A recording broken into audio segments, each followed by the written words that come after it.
Um, Let me click. Got it. I'm really honored to be here presenting tonight, and I really look forward to the discussion afterwards. That's always like my favorite part. So let's get started so we could get to the discussion.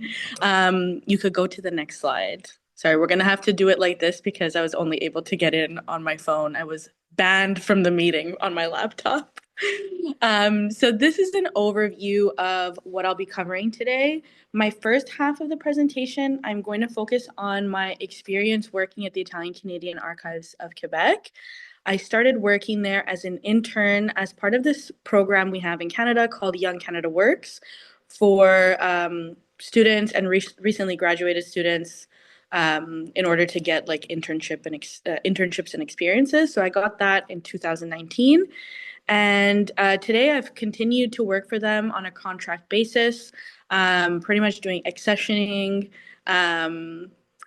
Sorry, I saw the little notification.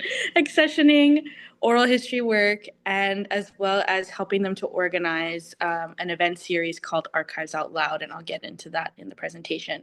In the second half, I'm going to speak a little more in depth about a project I recently completed with an Italian community organization. So that'll give a great example of kind of like the joys and challenges of doing this type of public history, oral history work in community. So you could go to the next slide. I wanted to give a brief overview of my academic journey, some of the major projects so that you can have an idea of where I'm coming from. So as a public historian and artist, my work deals a lot with memory, remembering, and also imagination, and sometimes even imagining memories. And we could kind of talk about that later. Art is a space where I've explored themes of memory, nostalgia, identity, and autobiography. And so my work as a public historian is inspired and informed as much as by those explorations as the theories and methodologies that I learned in my historical studies and career. My practice is multidisciplinary and it brings together my training as an oral historian with my training as an artist, specifically with my interest in installation art and digital media. I don't have specific examples in this presentation because I focused on like the archives and doing oral history work, but I could definitely give some examples after the presentation of how I kind of did this journey from art and into history. They're very related in my mind. So I have a Bachelor of Fine Arts in Studio Arts and a minor in Italian and a Bachelor of Arts in Honors Public History from Concordia University. And as Rena said, in 2019, I completed my master's in public history at Carleton in Ottawa. My research project was the Yellow Line, Italo-Canadian oral histories from Montreal's backyards and schoolyards. That was an archival photo installation and oral history pop-up exhibit that was presented at a local community center in March 2019. And that project told the stories of 6 narrators who grew up in the 50s and 70s in Montreal and had been turned away from French schools and the stories of kind of the consequences of that and navigating this kind of, Italian Canadian, not quite Anglophone, not quite Francophone identity as a consequence. And just to give you a picture of kind of the scattered reality of my work life now, since 2019, I've been a contract teacher in the Department of History at Dawson College in Montreal. I also do a lot of freelance because contract teaching is extremely precarious. And so that's why I've had, though, the opportunity to collaborate with like museums and archives and other organizations. So I wanted to give an overview of the things on the slide because I talked about the Yellow Line. That was my master's project. I'll be talking about the book Dalla valigia alla tavola, from the suitcase to the table, in the second half of the presentation. I've also included on this slide two things that I'm currently working on. Crivello, being my newsletter, where I try and don't always succeed to publish every other Sunday and on the last Friday of the month. It's really been an outlet for me to explore the history, traditions, and folklore of Molise, which is the home region of my family in Italy, and also just deal with kind of the complexities of Italian Canadian identity. As a third generation Italian Canadian, I write in my newsletter autobiographical reflections, food history, things about oral history, things about public history. And this photo Italian birthday cake is a project I started last year. It's my quest to uncover the history of this cake, which is like iconic to any Italian Canadian or Italian American. It's a sponge cake soaked in liquor, and it's paired with vanilla or lemon and chocolate creams. And you either love it or you hate it. So I've started to collect family stories and recipes from the community on that cake. And yeah, I mean, I included this picture. This is a picture of my mom and my two grandmothers and me as a baby. It's my birthday. That is an Italian birthday cake made by one of my grandmothers, and that is a gallon of wine made by my grandfather right in front of me. And I wanted to put this picture because I think it gets to exactly the heart of my work, my interests, and it's like the vibe of everything that I want to do. So now let's get started. We could go to the next slide. When I started at the Italian Canadian Archives of Quebec, we hadn't yet opened to the public. So the archives, just to give you an idea of how long it's been in the works for, it was a work in progress for almost 2 decades by the point that I started working there. Um, and it all started with, 2 decades prior, a student from Concordia University, who's now a member of the archives board, reaching out to the current director, Nancy Morelli, who was at the time working also at Concordia as an archivist. That was her career for many years. And his email basically said, hey, we have this huge community here. We aren't preserving our history. I want to change that. And I thought you would be the right person to help do that. And so slowly but surely, the process to start setting up this community archive began. Nancy is now retired from Concordia and pretty much volunteers her time for the Italian Canadian Archives. And so, in truth, when she put out a call for the Young Canada Works position, it was for an archivist. And even though I had experience researching in archives, and I did take a course on the history of archiving in Canada, we all, I mean, you especially know as students studying how to be archivists, that that does not make one an archivist, right? I didn't have experience doing like the nitty gritty of archival work, accessions, processing, etc.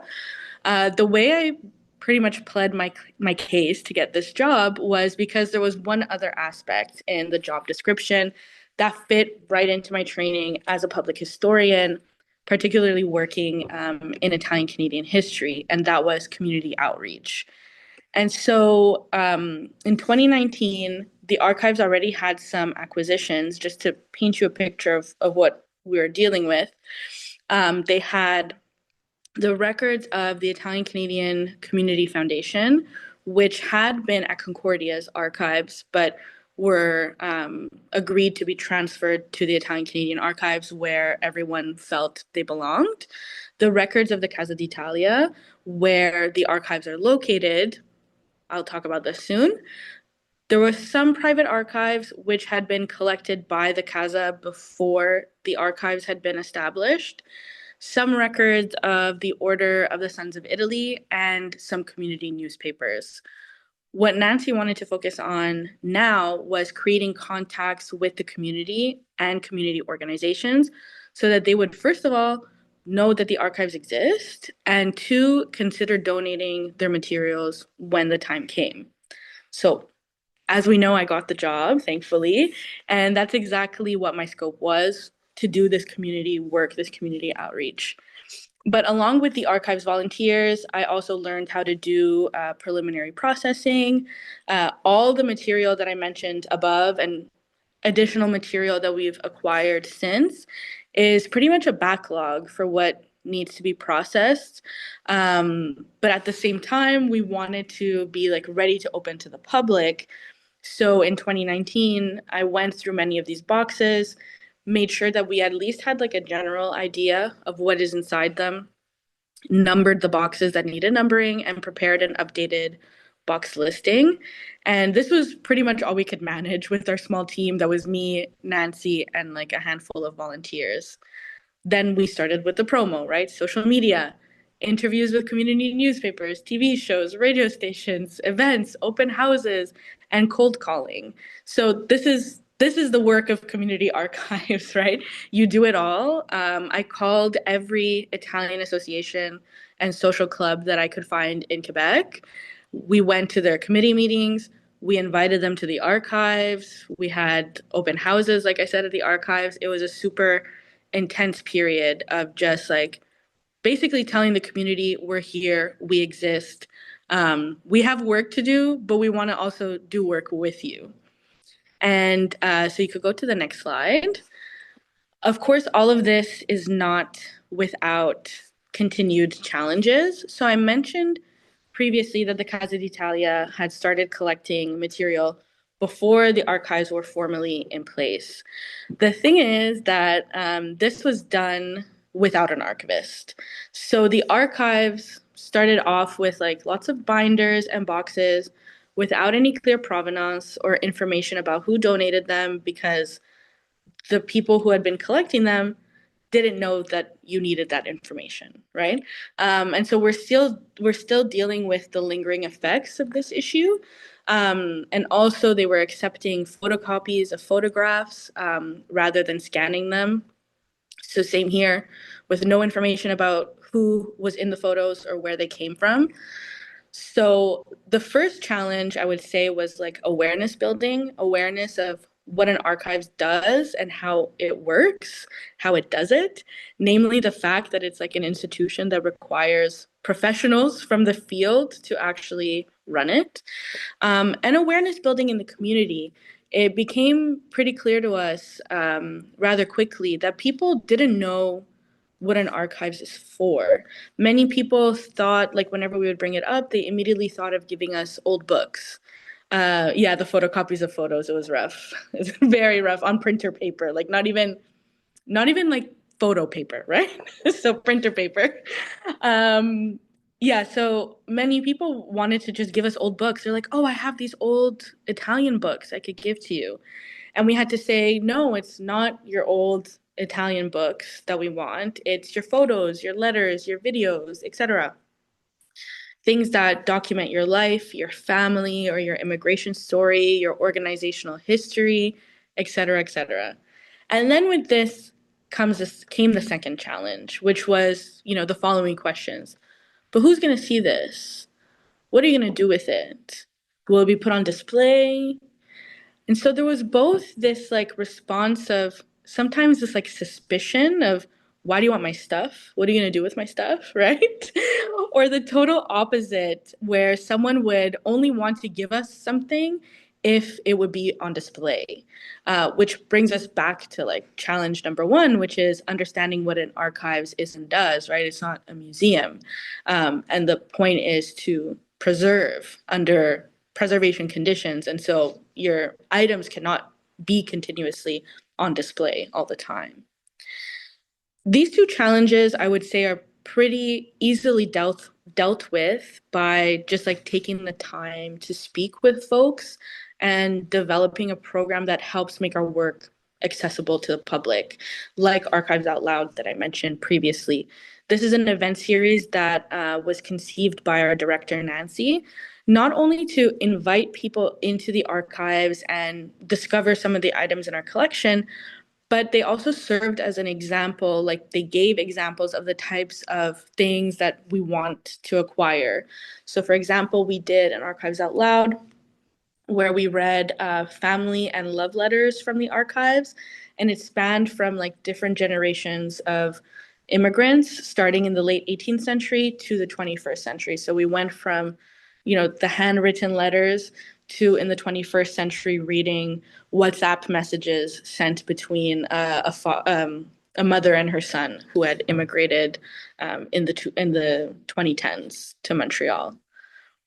The third challenge is, in my opinion, the most difficult one, and that is community politics. This is a reality in any community, no matter how big or small. In our Italian community in Montreal, where the archives are, there are multiple historic organizations that hold a certain level of like clout or power. And they don't always get along. They also sometimes have their own ideas of what should happen at the archives, which, like, as a separate institution, we always have to be careful of because, right, no outside institution should be able to dictate what an archives should or shouldn't accept, or aspects of the historical narrative that should or shouldn't be preserved.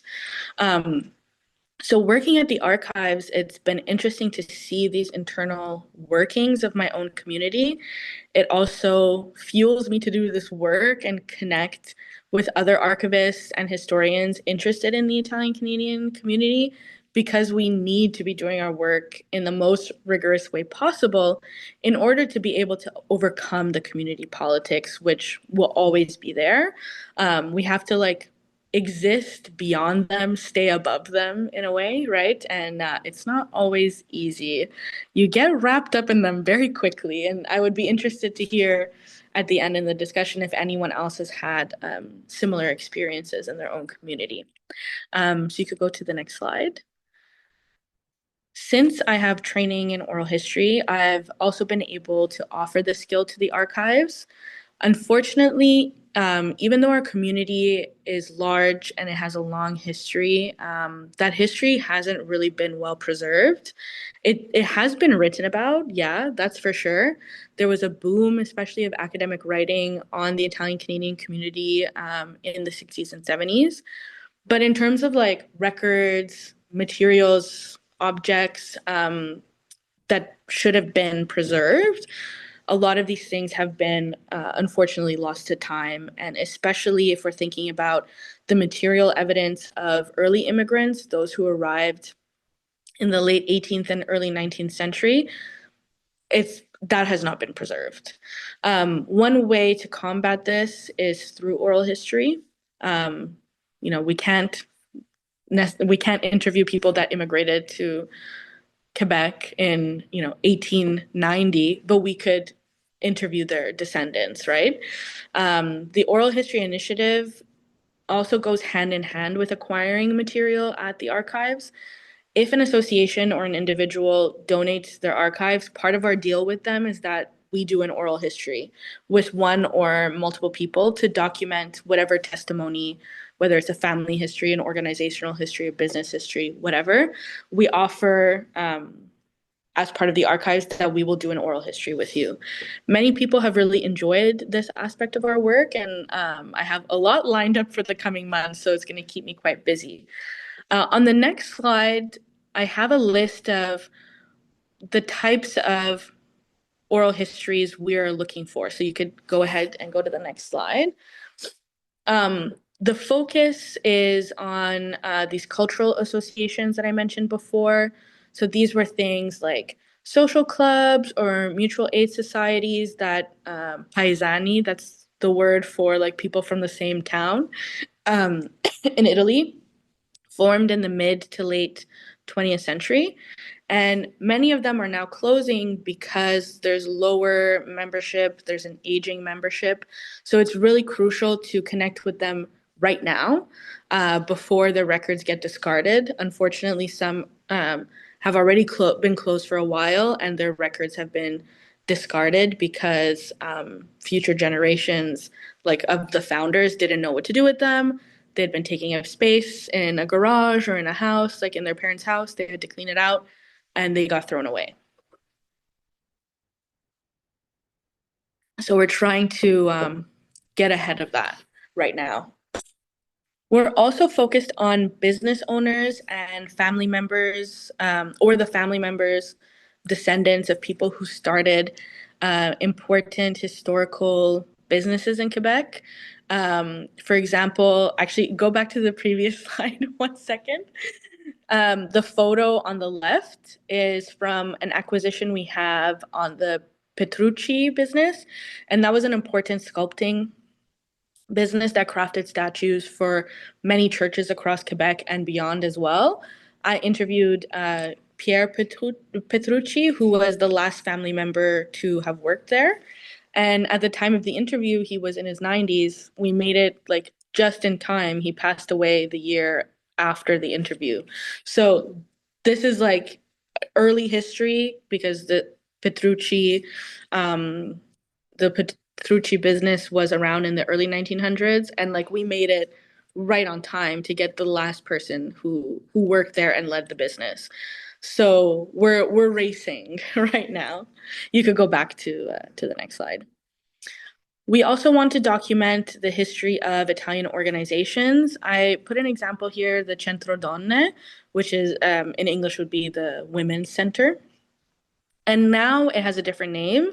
It's called Le Centre des Femmes Solidaires et Engagées, which, like a very rough English translation, because this title is very odd to translate into English. It's like Center for Women Working in Solidarity and Action. It's basically like active, engaged solidarity for women. Um, and this started as a center for Italian Canadian women specifically, and it dealt with the issue of intimate partner violence, which was not discussed at the time. It opened in the 70s. Today, it continues to offer services for women within and beyond the Italian community. At the time that it started, it was truly groundbreaking, shocking even to the community that women were organizing and speaking up in this way, because the Italian community was, and sometimes still is, very patriarchal, a little misogynistic. So these women were like blacklisted at the time and were not involved, though they were doing work for the community, were not involved or welcomed in with those organizations I mentioned before that have clout and power today.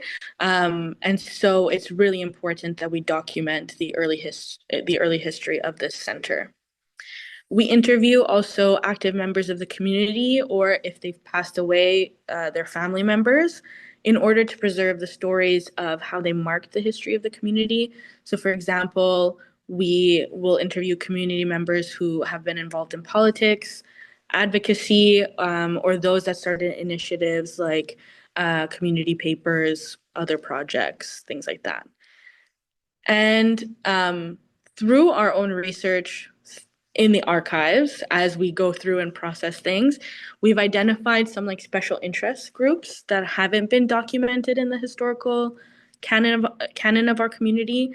One that I'm working on right now is with men, and it's because it was only men, not because we only are talking to the men, but it really was only men who were competitive cyclists in the 60s and 70s.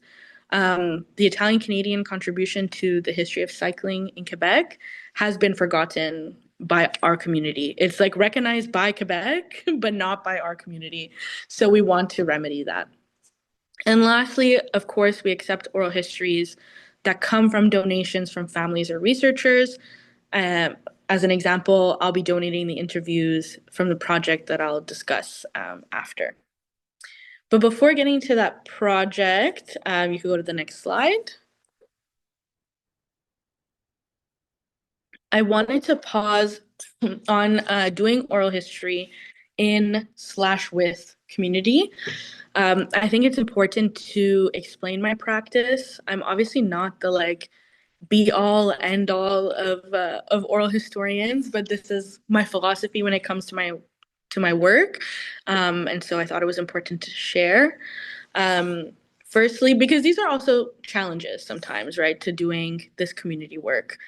Doing this properly takes time. It takes time because you need to establish trust and you need to build authentic relationships. I really believe that this is like fundamental to any like ethical oral history practice. Even at the archives, it's important for me to be introduced to the donors at the beginning of the process so that like when it comes time to do the oral history, I'm not a stranger entering their lives, asking questions about their lives. Of course, it's a different relationship than the ones I build with people I work with like intimately over the course of a long-term project. But nevertheless, I've seen that it has reassured people to meet me before before the interviews. And there have been some people too that are really nervous to do the interviews. They get stressed that they won't do justice to the history, to the story, etc. And so it helps in a way to have the person that's going to interview them meet with them and say, it's fine. You don't need to memorize everything. We're going to have a conversation. I just want to hear your testimony and your experience. And it's been very helpful in cases where we've had to deal with particularly difficult individuals who not difficult because they didn't want to participate, but difficult because they were so stressed and nervous about the process. And so, I mean, this is just the reality. The work is hard because it takes time, right? And often within institutions, within academia, we just don't have that time. So, one of the pros of doing this work in community and for community projects is that you could give yourself that time. In terms of my relationship with people that I've interviewed for long-term projects, I stay in their lives for like as long as they want me in their lives, right? It's not the other way around. It's not they stay in my life for as long as I need them for a project. It's really on, it's on them. Recently, we had the National Council on Public History annual meeting here in Montreal, and the keynote presentation really spoke to this and kind of it was very inspiring. But basically saying that doing public and oral history work actually in community means that you're calling people on their birthdays, you're showing up when they need you, you're part of their lives for as long as they want you there, right? And so it's it's dedication for not just the scope of your project, but it could be for a lifetime. And all this, of course, ethics is at the core of it all in terms of consent and always reassuring people that they are the owners, not just reassuring, but doing it in your actions, right? That they are the owners of their story.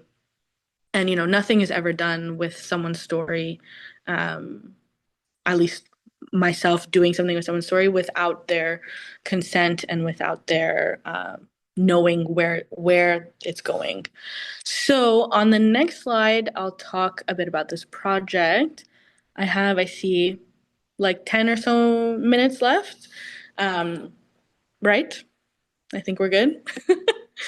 Yeah, you're definitely good. And even if you end a little early or go a pinch over, that's totally fine. I'm really excited to engage with you too. So, but yes, you're good for now. Good. Okay. So I'll go over this pretty quick. Not the usual in-depth presentation that I would do on this project because that's a whole other half hour. But in 2019, I collaborated with the Federazione delle Associazioni Molisane del Québec, which is the federation that represents all the associations that represent towns in Molise, where people came from, immigrated from, in the province of Quebec. And I worked also alongside a team of first, second, and third generation Italian Canadians who also were of Molisane descent to create this cookbook, Dalla Valigia alla Tavola, a journey through Molisane culinary heritage. And what we did was collect recipes and stories to create this oral history based cookbook. The project highlights 42 traditional recipes from the community members themselves.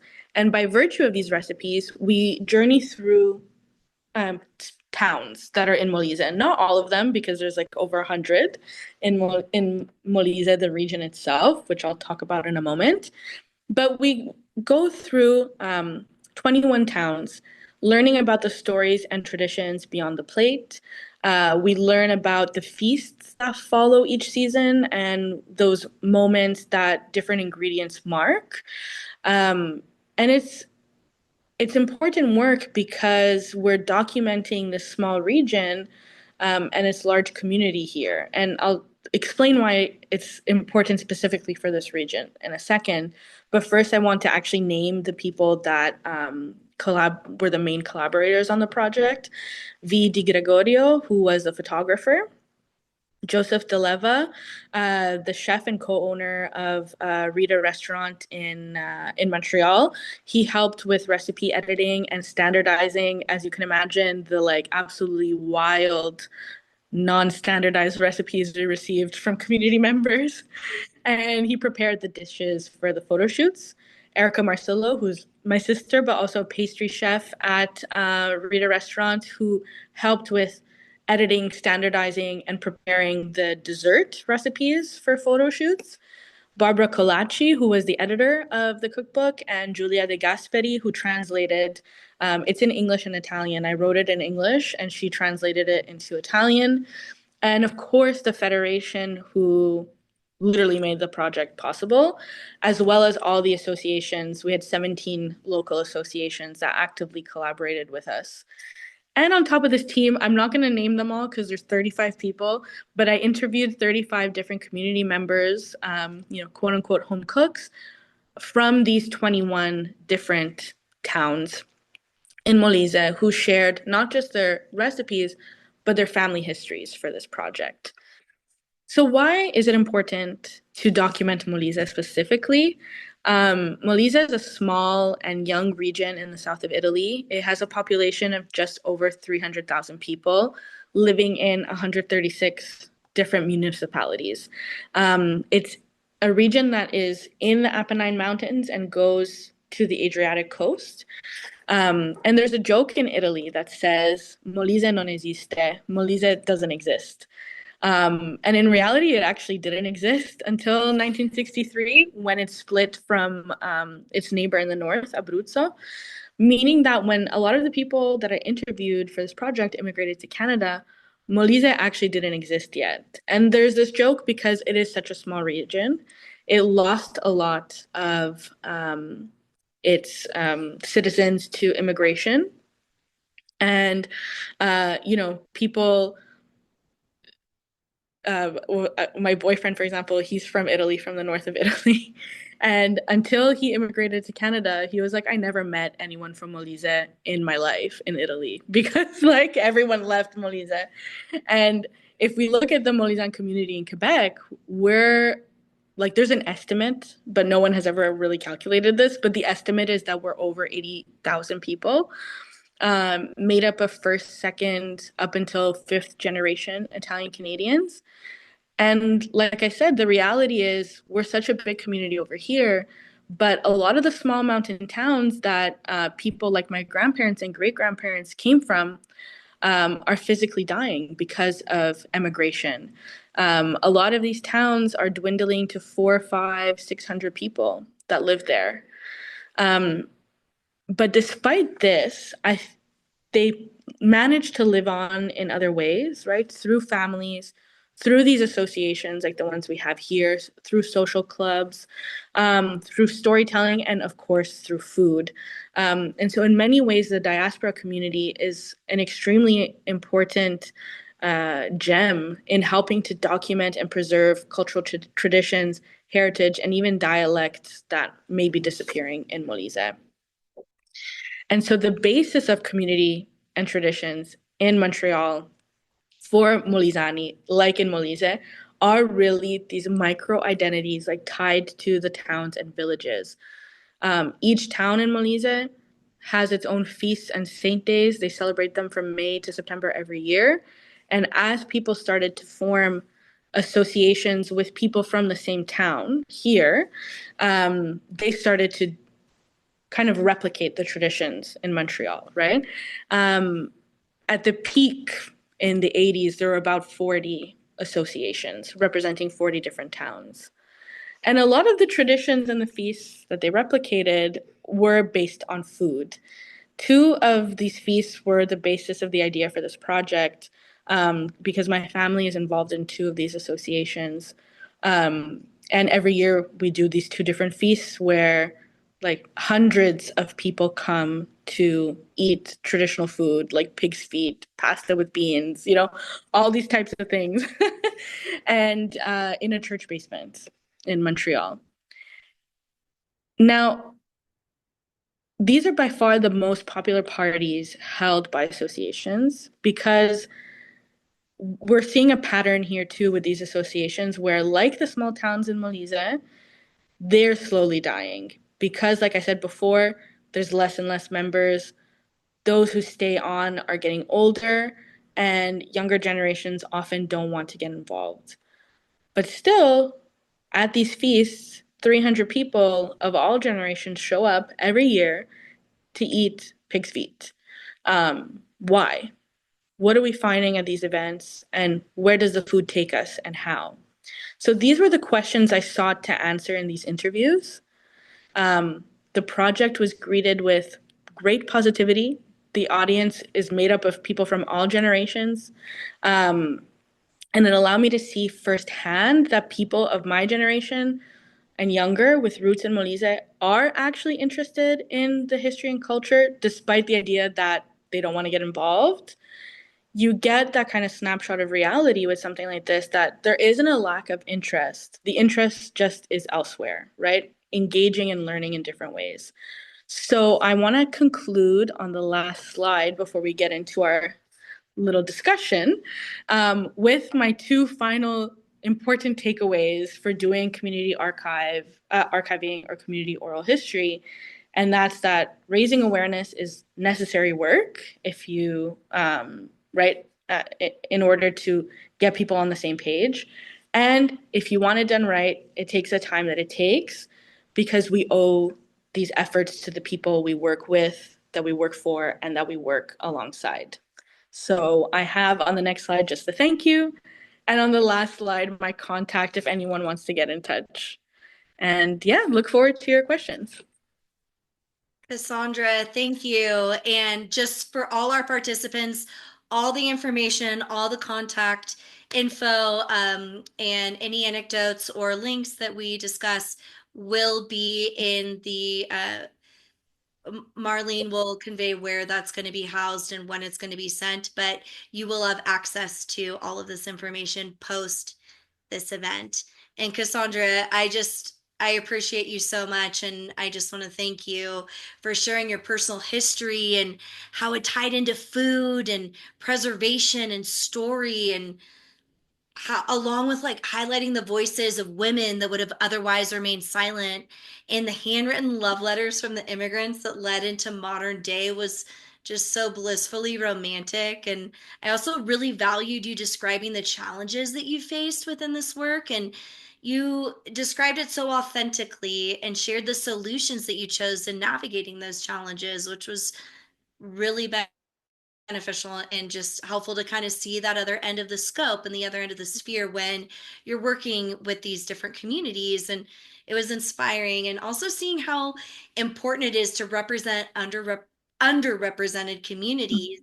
That's something that I personally align with as an Indigenous Mexican woman, and something that I have been advocating for in how archivists go about digitizing different materials and the accessibility of different materials. And so that's on your radar is something that I fully align with. And I just want to commend you for making that extra effort to engage with people before conducting those so personal and Mm-hmm. intimate, oral history interviews, and developing the relationship and rapport from just like a human and personal level, right? I mean, this work isn't just about like the artifacts and what you're preserving. All of that is very important, but you're still engaging with another human being. So Mm-hmm. taking that into account and the way that you go about your work, I just again want to commend you for that. And I think that Thank you that's so much. a great way to like follow suit. Um, and I'm not sure what questions. So if we have questions in the group chat, I'm going to go ahead and kick us off with a few before we start reading some. You had just recently at the tail end of your presentation, you were talking about, our next generation and how do we get people excited. And so I'm just kind of curious, what are your thoughts, or how are you sort of going about engaging youth or getting them excited to participate in these archival projects or in their own familial history and things of that nature? Hmm. I mean, I think a big thing is to recognize that like the interest is there, just in different ways, right? Like a lot of these associations, it's kind of rinse and repeat. Oh, we do our gala, we do this, we do that, but like a 15-year-old doesn't want to go to a gala at at a hall. Whereas doing kind of more hands-on activities, and I think this is where the like artistic element comes in as well. Um, I'm gonna do a little aside for a second. There's been like a this movement, let's say over the last decade, towards kind of like wanting to modernize, let's say, our community, which I think that's fine because there are, like I said, some like patriarchal, misogynistic, homophobic, et cetera, et cetera, et cetera, views in our community. That's fine, but it it comes along also with with like kind of looking down on also our traditions and saying like, oh, being Italian isn't just about making tomato sauce. Like you guys, all you care about is making tomato sauce. Your folklore and this, like those things don't exist in Italy anymore. We have to connect with modern Italy. We need to learn about modern Italy. And I think, yes, that's true. Like Italy today is not the Italy of 1950s when my grandparents came here, right? Um, but Italy today is not Montreal that Italian Canadians grew up in today. We grew up in two different contexts. And so where I'm seeing interest from my generation and younger is where people really start looking at that like that space that we grew up in, that kind of like, hyphenated space, those experiences of like growing up Italian, but in this like Montreal context, which is like super Anglo-Franco, like growing up in this different historical context. The aesthetics of when we grew up, right? The aesthetics of like grandma's house. People are so interested in exploring that, and that comes through in the art as well. Um, the just like tactile and immersive things, like people want to have an experience, and so I think they engage in the history, they engage in the culture and in the heritage when it's not just like that same old, like, we're gonna have the gala, we're gonna have these pamphlets, like, No, I completely align with what you're saying. So it's more tangible, it's more connecting them to their own familial heritage and history, mm-hmm, things that they can relate to. And I love that. And I love your response. And let me go ahead and pull a question mm-hmm. from the group chat. So uh, from Abby Swanson, I love your story about the birthday cake that people love or hate. I think it sounds delicious, and how you used it as the lens for a deeper look at your own community. Were there other foods you toyed with using for this before you landed on the cake? That's such a good question. Maybe for the birthday. Because actually, the cake kind of started it all for me in terms of like the direction that I'm going to go in my studies, in my ongoing studies. So the cake was the beginning of this, um, because Italian birthday cake, that title, that's what it's called. Like if you go to a bakery here and you say, I want Italian birthday cake, that's what you're going to get. All right. It doesn't exist. Like you go to Italy and you say, I want an Italian birthday cake. They're like, what are you talking about? Well, That right, doesn't exist. you're in Italy, Yeah. right? So, And so that was created in diaspora. It was created here and in the States, right? In Canada and the States. right. Maybe elsewhere too, I don't know, because the North American context is like is what I know, is what I studied. You know, the French 75. But yeah, so it all kind of started with that. And now I've kind of expanded from that um, into looking at like food creations in Quebec, whether they were created by the Italian community or by people outside the Italian community. So we have this dish here that I'm pretty sure was created here because no one else has ever heard of it. Tortellini alla Gigi. Has anyone heard of that? No. I mean, I haven't, but it sounds amazing, and I'm excited to look that up and also have a taste test. Yeah. So it's tortellini in like a rosé sauce with mushrooms and pancetta, basically. Um, and so that was, I'm sure, created here, but I don't know who did it. That's one of my mysteries to solve. And then you have things like poutine, like Italian poutine. Poutine is like the fries with gravy and the cheese curds. Italian poutine is with fries and meat sauce. It's disgusting. Don't try it. Well, wait, that depends on your taste buds, though, right? So I guess. For me, it was traumatizing, but it was for me it was not good. But that was created here, right? So anyway, I've moved that the cake was the start of it all. I love that. So, and thank you for that. And also just for your authentic answers and being so candid with us. As far as these recipes and these, traditional stories and all of these things that you're collecting, have you personally shared this with your own elders in your own personal familial tree? And are they linked up with you in this work at all? And Mhm. I feel like that would be just such a beautiful thing to share, right? That you're tying in your own culture, your own heritage with your artwork, with these recipes and sharing it. I mean, And so, well, one of my grandmothers actually gave a recipe, well, multiple recipes. So her recipes are in the cookbook. Um, and my other grandparents, their house is in the cookbook. Like we took photos in their kitchen and of their house to put in the cookbook. And my family has, I mean, I'm lucky in a way. Of course, when I was a teenager, I did not see it this way. That my family was really involved in the community because you're like a teen, you're like, what a drag. I don't want to go to these things. But I'm so lucky now, and I know it, like right in hindsight, that my family was always so involved. And so they were involved from this in this project from like beginning to end and like are at the heart of a lot of the things that I do. I love that. That's so beautiful. Honestly, my abuelita is involved in a lot of the stories that I've shared, and because I do my own personal archival work with my Mm. family history, so I just have so much admiration and respect for what you're doing, just on a grander scale too, and tying in so many other members of your community. And so, I do want to say or ask a couple more questions, if you don't mind.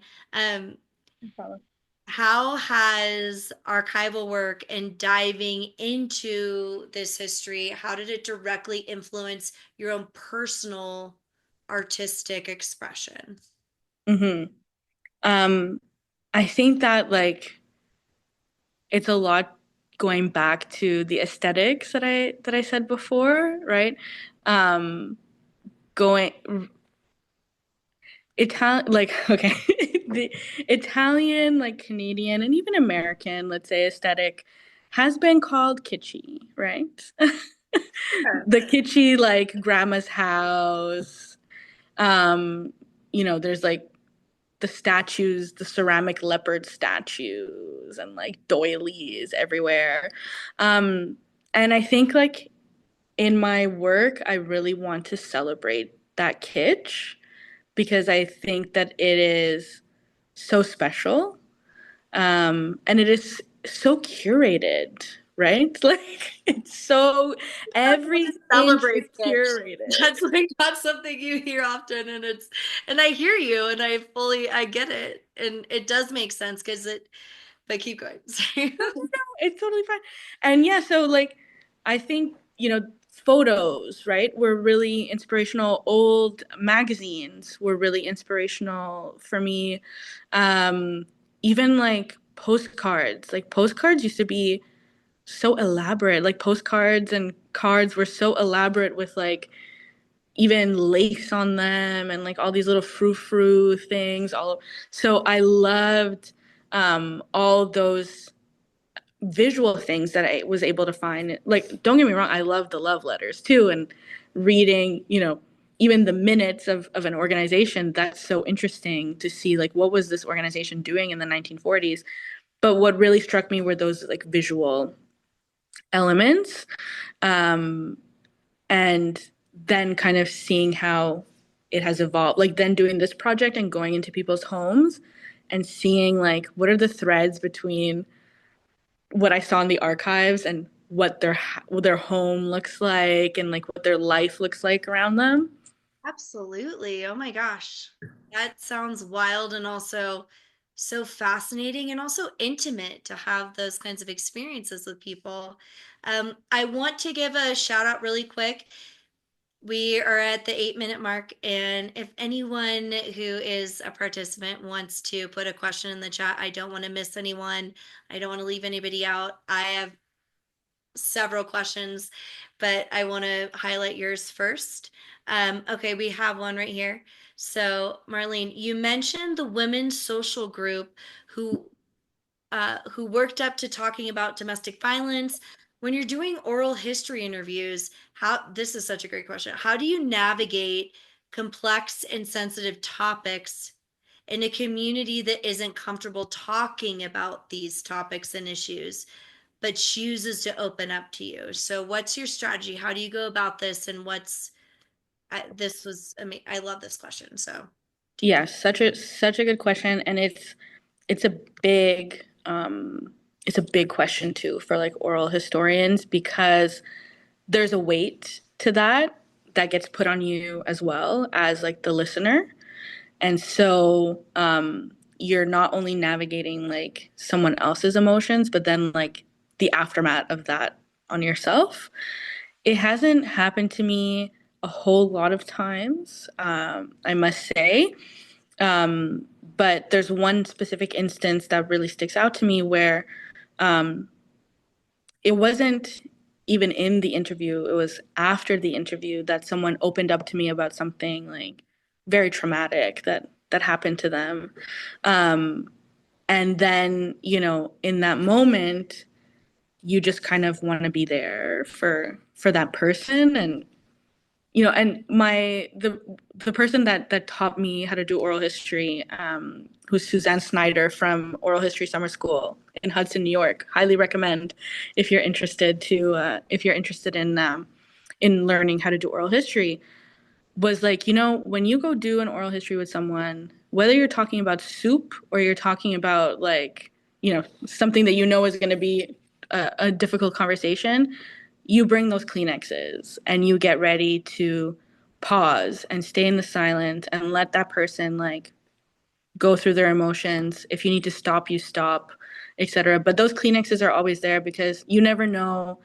Even if someone's talking about a soup, maybe it's like their grandma's soup and their grandma passed away and they never had that soup again, right? So you always need to be ready for that, even if you don't think you have to be. And I remember in the aftermath of that conversation, of that interview, I did not think I was going to be talking about the subject that came up. Um, I didn't know what to do with myself after I left, right? Like in that moment, you kind of just show up and you give space. But then when I left, I didn't know what to do, right? And I spoke to my supervisor, like in my MA, and this is a big question, like the mental health too of oral historians, et cetera, et cetera. So I don't know if I fully could answer this because it's like an ongoing No, I issue. think that you really did touch on how you go about it. So, I mean, you're showing up, you're holding space, you're being present, And then, I mean, my follow-up question with that is, I participated in a huge oral history project for the county that I live in, and Hmm. I was carrying afterwards, and I bet you could relate with me, like, oh, the heaviness of the stories, right? Of the emotions of, because you're holding space, you're carrying, Hmm. you're you're showing up for them to convey whatever their trauma was or their blissful memory or whatever it is, like you're there and you're embracing it. So I know like a lot of self-care stuff was really important. I personally Hmm. did like hot yoga, a lot of journaling and like charcoal art sketching and things of that nature. So my question to you is how did you and Marlene said thank you for your insight, which I appreciated as well. And um how do you go about on a personal level Hmm. post these interviews, post these projects, post like in your own space, like what is your self-care regimen when you're going through these Hmm. circumstances, right? And like holding space for people. I mean, I think it's important to know. Yeah. I mean, like the first thing that I do is like just this internal debrief of like of what happened, right? Like and how I'm feeling and like where my vibe is at after this. Like what do I need? Do I need rest? Do I need to talk about what just happened? Like do I need to be outside? Do I need to just go to bed? Like, and so it's really just like a checking in of where you're at because no matter what, and you're spot on with that. Like sometimes you're sitting with someone for 2 hours Right. listening. Yeah. That's a lot. It's a lot. And so you need to identify like what it is that you feel you need in that moment. And like it's been all those things, Yeah, and right? I appreciate that. And it definitely I value your note on checking in with yourself and seeing where you are. And we have a question from Mhm. Ara. Can you oh, let me pull it up. Okay, can you add a reference for oral history, summer school instructing, or anecdotes of that nature? And if it's something that, because we are running out of time, if it's something Mhm. you can follow up and you can let us know later, but if you do have some of that info now, it'd be amazingly helpful. Yeah, so I put the name of the prof. Oh, there we go. Yeah, Suzanne Snyder. So Marlene, thank you. You put it in there. Oh, And there's also their website, which I believe is just Oral History Summer School dot I don't know if it's .com or .org. And they do multiple times a year different workshops of like online, in person, different lengths. I know there are also some like fun because you have to pay obviously to do them, but there are some like funding opportunities available or scholarships available. There we go. Thank you, Marlene. So on the ball.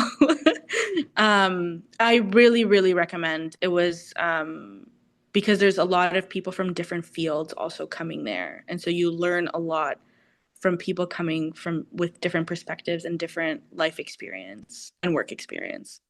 I love that. And Cassandra, I just really appreciate you showing up for us and sharing everything and sharing your family history and just honestly, I want to get just your recipe book or just any recipes because I want to try these foods. I got really excited about that too, and just how you tie in your work to these projects and loop it in with just your own personal experience and personal. For me, my takeaway is like the personalization of the work Yeah. you're doing is like so beautiful, and your connection with other people in your community and beyond, and highlighting the voices of the underrepresented. It's just, it's very commendable. And this is work that we can all do as archivists. And I think that that's really encouraging in these times where we want to hear and learn about the positive aspects of these fields and how we can make a difference, right? So I really value you. And we are a little bit over time. I'm going to send the ball over to Marlene, who is going to convey where we can get information. But I do want to ask, so Cassandra, you did give us your personal email and that info. Are Mhm. able to reach out to you? Like, how welcoming is that with their questions or further anecdotes or info? Like, Yeah, please do. Please do. Anytime. awesome. So we're gonna have that info available to you. Marlene, if you want to go ahead and convey that. Yeah, thank you so much, Cassandra. I am so excited because SJSU offers a oral history class over the summer, so I'm enrolled for that. So after hearing your talk, I'm just like so energized and like motivated. So thank you so much. Our recording will be uploaded to our SAASC YouTube channel, and Caitlin will be sending an email to everyone who registered for this event with the link to the recording once that's up in the next week or so. And then we'll also be sending Cassandra's contact information and the resources she provided for the oral history summer school. Fantastic, fantastic. Thank you so much, Marlene, and thank you, Cassandra. I just Thank you. Thank you all. This was so fun. it was fantastic. Thank you, everyone who was here. Good luck with the tail end of your semesters, and stay tuned for that link so you can follow up. So, thank you.